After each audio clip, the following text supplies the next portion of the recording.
अभी आप सुन रहे हैं जय मां काली म्यूजिक की शानदार प्रस्तुति। स्टार्ट करने से पहले ना चैनल को सब्सक्राइब कर दो यार। चैनल को सब्सक्राइब नहीं करते, आप वीडियो देख लेते हो। श्राप लगेगा मेरा श्राप। चैनल को सब्सक्राइब करो अभी इसी वक्त, नहीं तो पक्का गर्लफ्रेंड नहीं पटेगी, सिंगल मरोगे तुम, सिंगल। और चलो इसी के साथ शुरुआत करते हैं। अभी आप सुन रहे हैं जय मां काली म्यूजिक की शानदार प्रस्तुति।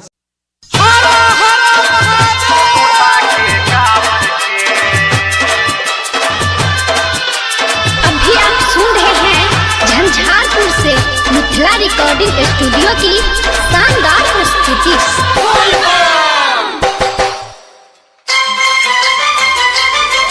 कोना जही बई बाबा नगर, कोना जही बई बाबा नगर, उठा के कांवर के। कोना जही बई बाबा नगर, उठा के कांवर के। हम कोना चढ़ैबै जल, हम कोना चढ़ैबै जल, एहि बेर सावन में। कोना जइबै बाबा नगर, उठा के कांवर के। कोना जइबै बाबा नगर, उठा के कांवर के।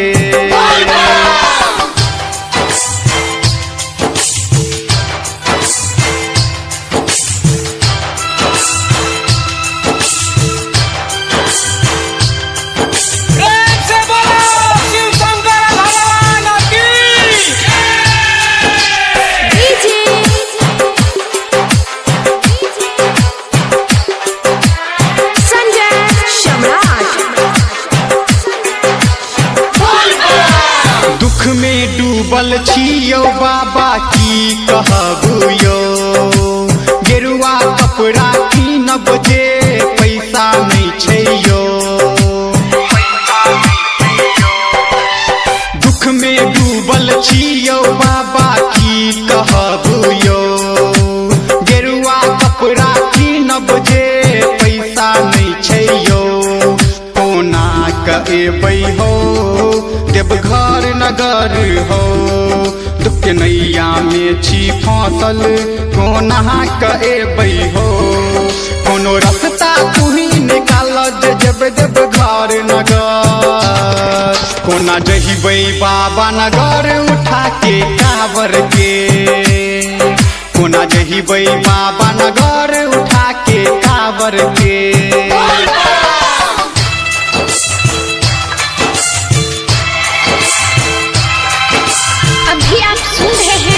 झंझारपुर से मिथिला रिकॉर्डिंग स्टूडियो की शानदार प्रस्तुति।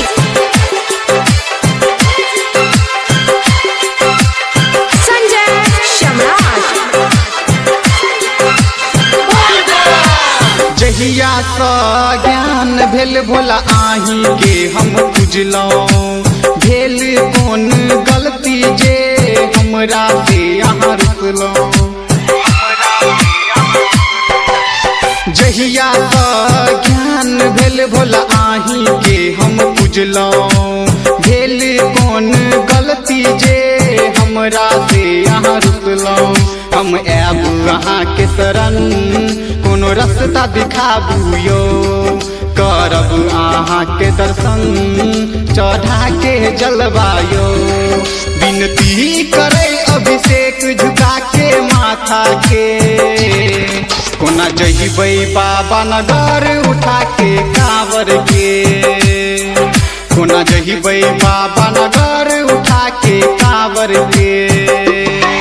हम कोना चढ़ैबै जल, हम कोना चढ़ैबै जल, एहि बेर सावन में। कोना जइबै बाबा नगर, उठा के कांवर के। कोना जइबै बाबा नगर, उठा के कांवर के। बाय जय मां काली म्यूजिक।